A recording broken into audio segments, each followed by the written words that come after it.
A few weeks ago, I lost my dad after he struggled with his health for a long time.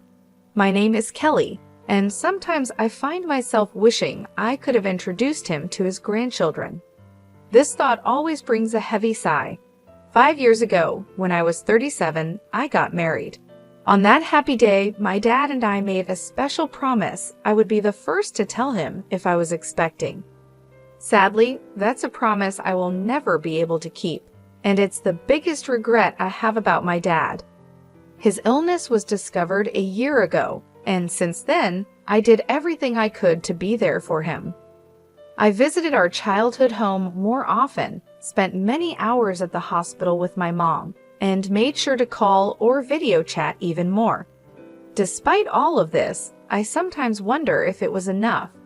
I'd often think to myself, could I have done more? Lost in thought, I whispered these words, and my mom, always supportive, comforted me, saying, "Kelly, you did everything you could. Your dad knew that, and he was proud." Just then, my sister Julia walked in with a man who looked to be about 45, probably the lawyer. "This is Scott, the attorney," she introduced him, and my mom quickly offered him a seat. As soon as we all sat down, Julia couldn't hold back and mentioned that the lawyer said Dad left us a significant inheritance. I couldn't help but respond, "Julia, you know it's not all yours." That comment instantly changed the mood. My sister and I have always had a rocky relationship, made worse by our dad's illness. Her refusal to visit our dad, even though I tried to bring them closer, didn't help. Her attitude has always been a problem, and it became even more noticeable during these difficult times. Looking back, my words to her might have been too harsh, driven by my worry for our father. However, her response didn't make things better. "You're an adult. There's no need to be so stubborn," I pointed out, to which she snapped back, "I'm not being stubborn. Living in the city and traveling to the countryside isn't as simple as you think. It's just a 5-hour drive." I responded, but she argued back, saying that those 5 hours aren't just about time, it costs money. And yes, money is important to her. She told me she's busy and asked me to stop bothering her. That ended our conversation. Despite the distance, I always thought she could make an effort to visit now and then.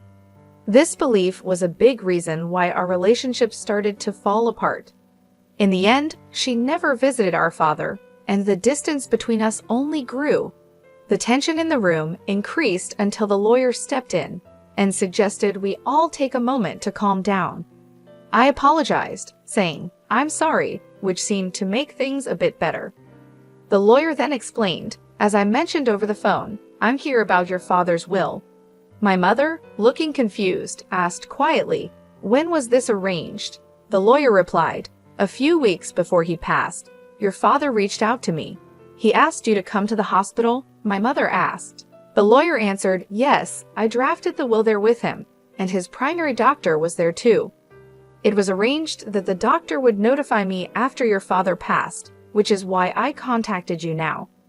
The lawyer then took out a white envelope and placed it in front of us. Recognizing my father's handwriting on the envelope, I whispered, "That's definitely Dad's handwriting." Julia, visibly impatient, demanded, "Just get on with it. What does it say? You know I'm busy." The lawyer, with a slight smile, opened the envelope. Inside, there was a single piece of paper outlining the inheritance, the house, some land, some savings, and a storage shed. We knew about the house and the land, but the mention of a storage shed was new to me. My sister, frustrated, turned to the lawyer and asked, "Wait, what about the farm?" The lawyer echoed, a bit surprised, "Yes, the farm." I explained, our father used to work on it as a hobby. He had run a successful business in a nearby town, but decided to slow down after turning 55, thinking about closing the company to spend more time on his hobbies, including the farm. This new mention of the farm added another layer to our father's legacy and what he left behind during my high school years. I remember saying that I wanted to take life a bit slower. My sister, who was in college at the time, didn't agree with this more relaxed approach. But both my mom and I, worried about my dad's health, supported the idea. "Don't worry about money, Julia. We've got plenty of savings," my dad reassured her. Though hesitant, she eventually agreed. After that conversation, my dad did wind down his business and started farming close to our home. "There's something fulfilling about working with the land," he would say, his face lighting up with joy. Seeing how happy he was made me feel that we made the right choice, though Julia seemed less convinced.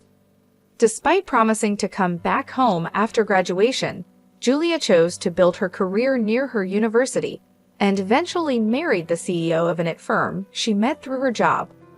That's how things were when my father took up farming until his health started to decline. Julia insisted that the farm be included in the inheritance. At her insistence, the lawyer checked the documents and found that the farm was actually leased land. I had mistakenly thought we owned a large piece of land. Julia seemed disappointed by this discovery, but knowing little about farming ourselves, I felt it might be for the best. The discussion then turned to how the inheritance would be divided. "The house and the surrounding land will go to the wife," the lawyer said. Julia smirked, probably thinking about how the remaining assets would be split. "The rest, including the savings and the storage shed, should be divided between you three," the lawyer suggested. "Savings? That means cash, right?" "I'll take that," Julia said, focusing on the money. The total savings amount to approximately $300,000, and this sum is not subject to inheritance tax, the lawyer informed us. "I want the $300,000 in cash," Julia declared, feeling like she had won. But this didn't sit well with me, and I spoke up. "Hold on, I don't agree. Why should you get all the cash?" I protested. "Because I'm the eldest," she argued, as if that settled it. "Fine, you can have the storage shed. What's that even worth anyway?" she added dismissively, turning back to the lawyer for more details. "It's the shed next to the farm. Whoever inherits it will own the structure, the land it's on, and anything inside it," the lawyer explained. Suddenly, Julia's attitude changed when she heard there was additional land. It struck me as odd that, even though she was married to a successful CEO, her desire for more seemed never-ending. As the lawyer explained more about the storage shed, he mentioned it came with a small piece of land, about 90 square feet, roughly the size of a small bedroom. He then laid out some photos of the shed for us to see, showing both the outside and inside. The shed looked quite run down from the outside, and inside it only had simple gardening tools like hoses, scissors, and shovels, nothing that seemed particularly valuable. My sister made a face of disgust when she saw the photos. "I don't want this," she said, looking closely at the images. They really just showed everyday items, more valuable for their memories than for money. "Fine, you take the cash. I want nothing to do with that old shed," she said, clearly wanting to distance herself from what she saw as a worthless inheritance. "Hold on, that seems unfair," I protested, realizing how uneven the division was. My sister quickly agreed to take the cash, knowing it was the more valuable option, leaving me with what she saw as worthless. Her insistence made me feel trapped, especially when my mother said, "As long as Julia doesn't complain later, I see no problem with this arrangement." Complain? Why would I? Julia quickly agreed, satisfied with getting the cash, leaving me with the shed. I couldn't hide my disappointment, but before I could argue more, Julia dismissed my concerns, accusing me of being too sentimental. "You care more about our father than money, right?" she challenged, leaving me momentarily speechless. It's true that family should be valued over money, but her quick decision left me feeling unsettled. In the end, my mother inherited the house and land, Julia happily took all of Dad's savings, and I was left with the neglected shed. After agreeing to the division, Julia even signed a document promising not to dispute how the inheritance was split, laughing confidently as she did so. I couldn't contain my frustration and later expressed my disappointment to my mother. "Why didn't you support me?" I asked, feeling let down. My mother insisted she had helped, claiming that her involvement made sure I got the shed. "But I'm not happy with just the shed," I argued, unable to see its value. "You might find something unexpectedly wonderful if you give it a chance," my mom suggested, trying to be optimistic. Despite my frustrations, her words sparked a faint glimmer of hope. Maybe there was more to the shed than it seemed, a thought that left me wondering. I tried to make sense of the day's events.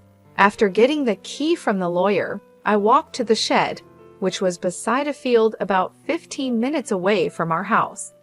The path was quiet and rarely used, adding to the peaceful yet somber atmosphere. The field, which my father had leased until he recently went into the hospital, was now empty, giving the place an untouched and solemn feeling. When I unlocked the shed, I was greeted by a thick layer of dust, showing how long it had been neglected. "Wow, it's really dusty," I said, noticing the heavy scent of disuse in the air. Even though I felt a bit disappointed at first, I still hoped to find something special of my father's, maybe a keepsake hidden inside. As I looked around the shed, it quickly became clear that it was just a simple space filled with farming tools. These items might have held sentimental value, but they didn't seem particularly special at first glance. I thought to myself, maybe I should just take what's inside for now, as I scanned the dim and cluttered surroundings. Then I noticed something odd about the shed's size. It seemed smaller on the inside than it did from the outside, which puzzled me. Was it a trick of the light, or was my mind playing tricks on me? I stepped outside to get a better look, still curious about the strange difference. Driven by curiosity, I decided to explore the outside of the shed. As I walked around to the back, hidden among a dense group of trees, I found a second door. "Wait, another entrance?" I gasped. From inside the shed, there had been no sign of this door. It looked like there was only one way in and out. This discovery hinted at a hidden space, only accessible from this secret back door. A surge of excitement rushed through me. Could this be one of Dad's secrets? He loved surprising us, always finding joy in the unexpected, like the surprises he planned for my birthdays. The memories brought tears to my eyes as I re-entered the shed, determined to find the key to this hidden door. After a thorough search, I was ready to discover what lay beyond it. I found 4 keys cleverly hidden inside the handle of a shovel. Excited, I rushed to the back door and tried one of the keys. With a satisfying click, the door swung open. Inside this small, hidden space stood a large safe, alone and imposing. "Is this from Dad's company?" I wondered aloud, as a flood of questions filled my mind. What secrets did it hold? Was this my father's way of leaving a final piece of himself behind? The discovery hinted at parts of my father's life that I had yet to uncover, like a personal treasure hunt he had left for me to explore. I immediately recognized the safe as the one that used to sit in the corner of my father's office, a familiar sight from my childhood. Seeing it brought a wave of nostalgia over me. This safe was a real connection to my father, making the inheritance feel even more meaningful. Knowing my dad, this felt like just the beginning of his final surprises for me. "There's got to be more," I whispered to myself as I used the 3rd key to unlock the safe. The door creaked open, revealing contents that left me completely amazed, an unexpected legacy. Realizing how important this discovery was, I quickly secured the safe and went to tell my mother. Later, with my husband's help, we moved the safe from my parents' home. It occurred to me that these valuable items, likely part of my inheritance, might have tax implications.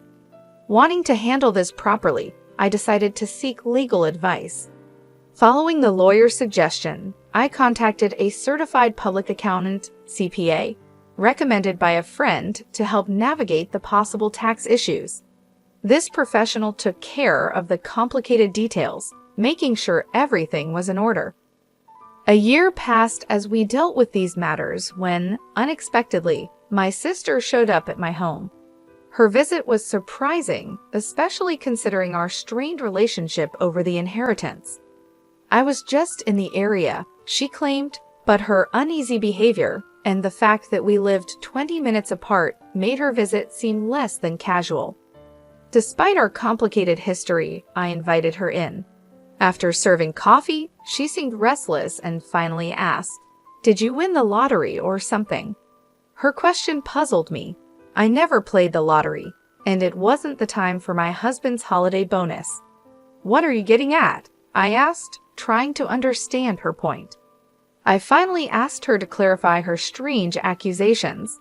Her mood shifted suddenly to irritation. "Are you making fun of me?" she accused. Her reaction confused me even more, as her question seemed completely unexpected. I had no idea what made her think I had come into a lot of money, especially since only my family knew about the mysterious contents of the safe. My sister was filled with curiosity about money, insisting that I must have received a significant amount.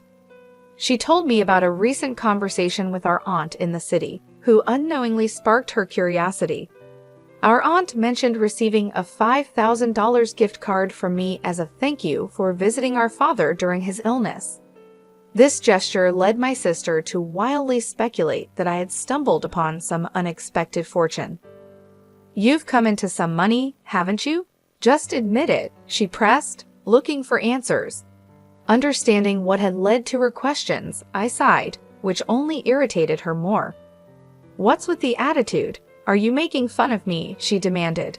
I tried to explain that it was just a gesture of appreciation, but she questioned where the money for such gifts came from. I reminded her of the inheritance, specifically the dusty shed she had dismissed, and then revealed the discovery of the safe inside it, a real treasure trove left by our father. The safe contained a collection of valuable watches, a passion of our father's. Although I wasn't sure of their exact worth, it was clear they were valuable, especially considering the modest savings left behind. This revelation led to a discussion about the possibility of having to pay inheritance tax, a concern my mother had raised when she learned what was inside the safe. "What should I do, Mom?" I asked, seeking her advice. My mother suggested handling everything openly and honestly, reminding me that secrets like these usually come to light eventually. Following her advice, I contacted the lawyer we had previously consulted. The lawyer explained that the value of inherited items determines whether inheritance tax applies. This led me to take the responsible step of accurately declaring the inheritance and ensuring I was complying with all the legal and financial requirements of my newfound wealth by seeking professional advice. I found out that a certified public accountant, CPA, could help manage the valuation and tax obligations of the inherited watches for me. Trusting the CPA with this task, we discovered that the collection was worth an incredible $500,000. Because of their high value, it was clear that inheritance tax needed to be paid. The sensible advice was to keep only the watches that held sentimental value to me and sell the others to someone who could appreciate and afford them. This approach not only made financial sense, but also felt right emotionally. From the money made from the sale, I was able to cover the inheritance tax and also send gift cards to relatives who supported us during my father's illness. This is what had sparked my sister's curiosity. Among the keepsakes, I chose to keep my father's pocket watch. It wasn't worth much in terms of money, but it was rich in memories. I shared this story with my sister, showing her the pocket watch and trying to explain its sentimental value. However, her reaction was lukewarm. She seemed more interested in what was sold than what was kept. When she asked about the remaining watches and the safe, I told her it was our mother's house and explained its size and importance to our father's business. Her response was thoughtful, which left me feeling uneasy about her intentions. However, she left without asking any more questions, much to my relief, though I couldn't shake off an unsettling sense of worry. My fears were somewhat confirmed that very night when I received a distressing call from my mother, urging my husband and me to come to her house quickly. As we approached, the scene was alarming: red lights flashing in the darkness, police cars stationed outside. Pushing through the gathering crowd, I found my mother and learned what had happened. She had been getting ready for bed when she heard strange noises that startled her. It sounded like someone was frantically searching through the house. With no one else home to help, my mother made a quick decision to escape through a window, driven by fear and desperation. Her description of the situation was unnerving, painting a picture of a night filled with panic and uncertainty. Under the cover of darkness, my mother had noticed the eerie glow of a flashlight moving inside the house, confirming her fears of a burglary. In a state of panic, she made her escape. She sought help from our neighbor, who, after seeing the suspicious activity, quickly called the police, convinced that a burglar was in the house. But the supposed intruder was actually my sister, Julia, who had decided to search the safe after hearing about my inheritance earlier that day. Without knowing her intentions, both my mother and the neighbor were understandably alarmed. When the police arrived, the situation escalated. Julia, caught off guard and feeling guilty, tried to flee the scene in a panic. Ironically, as she attempted to escape, she collided with the safe, causing it to tip over and trap her underneath. This accident led to her being rushed to the hospital with complaints of leg pain, leaving us all in disbelief over her reckless actions. After this chaos, my mother and I found ourselves apologizing to the responding officers for the misunderstanding. I also felt the need to inform Julia's husband about the incident, only to learn from him that Julia had been hiding a significant amount of debt due to her extravagant spending on luxury items. Their recent argument had ended with her storming out, determined to borrow money from our mom to settle her financial troubles. What we didn't know was that she had already used up her inheritance in an attempt to pay off her debt. Julia's husband, already stressed from discovering her financial mismanagement, declared his intention to divorce her after hearing about her latest escapade. This revelation explained Julia's desperate actions that night, which led to a tense scene at the hospital where her husband brought up the subject of divorce. The entire ordeal turned into a dramatic clash, highlighting the serious consequences of Julia's actions and the turmoil they caused in our family. Julia was adamant, insisting, "I'm not getting a divorce, absolutely not." But the reality of her situation became clear when her husband presented the divorce papers. Faced with undeniable evidence of their broken relationship, she had no choice but to sign them. Now confined to her hospital bed, with a mix of shock and resignation, she was flipping through a part-time job magazine, clearly thinking about how to tackle her debt with new employment. While this turn of events was unfortunate, it offered a small glimmer of hope that she might finally take responsibility for her actions after everything that had happened. I made an important decision to move back to my childhood home. The chaos had definitely made me worried about my mother's well-being, but there was also a happier reason behind my choice I found out I'm expecting. After a lot of discussion, my husband and I agreed that moving back would be the best decision. This way, we can have my mother's support as our family grows. Even though I regret that my father couldn't be part of this joyful news, I find comfort in believing he would have shared in our happiness. As I step into this new chapter, the excitement of welcoming a healthy child fills me with peace and hope for the future, despite the recent family troubles.